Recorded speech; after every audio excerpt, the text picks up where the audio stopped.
सती प्रथा के बारे में आप सबने कहीं न कहीं सुना होगा या फिर पढ़ा होगा, लेकिन इसकी हकीकत जानोगे तो आपकी आत्मा काँप जाएगी। थोड़े दिन पहले मैं एक जगह घूमने गया था, तो वहाँ पर एक सती मंदिर था, तो मैंने वहाँ के लोगों से जानकारी लेना स्टार्ट किया। उन्होंने जो बताया उसे सुनकर मेरा दिमाग हिल गया, मेरी आंखें भर आईं। भाई यार, इंसान ऐसे कैसे कर सकता है? मैं समझ नहीं पा रहा। अब इसमें होता क्या था कि पति के चिता के साथ में स्त्रियों को जिंदा जलाया जाता। अगर वो चिल्लाती तो ढोल नगाड़े बजाकर उसकी आवाज को दबाया जाता। अगर वो भागने की कोशिश करती तो लाठी डंडों से पीटकर उसे बेहोश कर दिया जाता। सोचो, एक स्त्री जिसके पति की अभी अभी डेथ हुई है, उसके अंदर दुख है, दर्द है, पीड़ा है, अकेलापन है, उसे हेल्प की जरूरत है, लेकिन हेल्प करने की बजाय लोग उसे जिंदा जलाने के लिए लेकर जा रहे हैं। जिंदा भाई, जिंदा। कोई गाजर मूली का खेल था कि ऐसे कैसे कर दिया? मतलब यार, किसी के अंदर दया नाम की चीज नहीं है कि भरे समाज में एक स्त्री को जिंदा जला रहे हैं, लेकिन कोई इसका विरोध नहीं कर रहा है। सब ढोल नगाड़े बजाकर खुशियां मना रहे हैं। मतलब यार, इंसानियत इस लेवल तक कैसे गिर सकती है? और ये ज्यादा दिन की बात नहीं है, बस थोड़े समय पहले की बात है। मतलब आज से करीब 150 साल पहले की बात है। तो आज की इस वीडियो में मैं आपको बताऊंगा सती प्रथा भारत में स्टार्ट कैसे हुआ और इतना विकराल रूप कैसे ले लिया, और किस किस राज्यों में इसका इम्पैक्ट बहुत ज्यादा पड़ा और इसका अंत कैसे हुआ। महाभारत के आदि पर्व में सती होने का लिखित प्रमाण मिलता है। पांडु की 2 पत्नियां थीं, कुंती और माद्री। माद्री के संग प्रेम प्रसंग के दौरान पांडु की मृत्यु हो जाती है।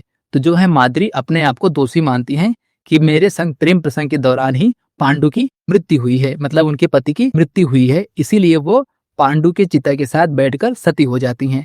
लेकिन यहाँ पर फोर्सफुली नहीं था। अगर फोर्सफुली होता तो कुंती को भी सती होना पड़ता, लेकिन यहाँ पर कोई फोर्सफुली नहीं था।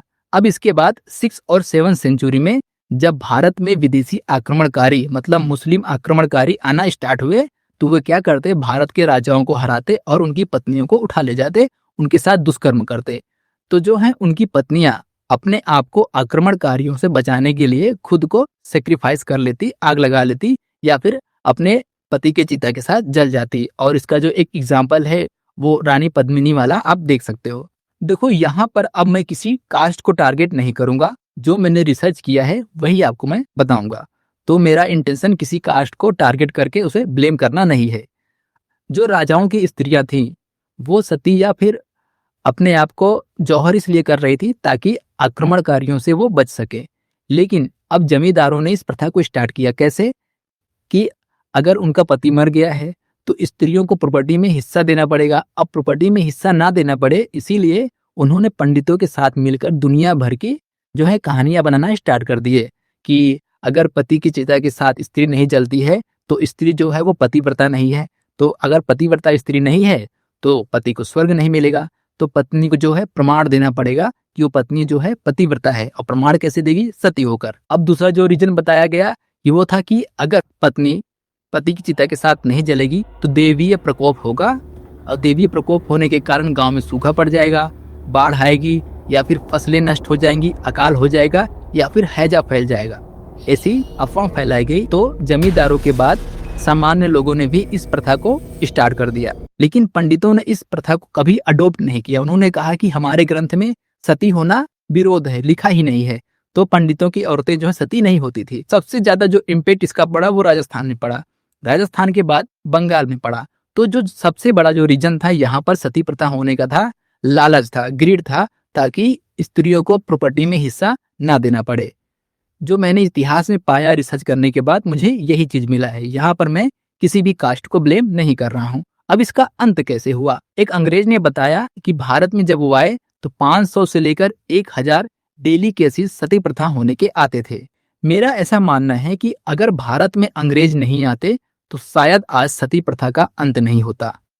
19वीं सदी में राजा राम मोहन राय ने इसका बहुत ज्यादा विरोध किया और बहुत सारे आंदोलन किए। तो 4 दिसंबर 1829 को लॉर्ड विलियम वेंटिक ने बंगाल में सती प्रथा रेगुलेशन एक्ट पास किया और इलीगल कर दिया। देखो, यहाँ पर सती प्रथा होने का मतलब इस कुरिवाज को बढ़ाने का सबसे बड़ा जो रीजन था, जो मैंने स्टडी में पाया, जो मैंने रिसर्च में पाया, वो था लालच, कि प्रॉपर्टी में हिस्सा ना देना पड़े। बस यही रीज़न मुझे मिला और लोगों ने इस लालच को देवीय प्रकोप कर दिया कि गाँव में बारिश नहीं होगी, फसलें नहीं होंगी या फिर पति को स्वर्ग नहीं मिलेगा।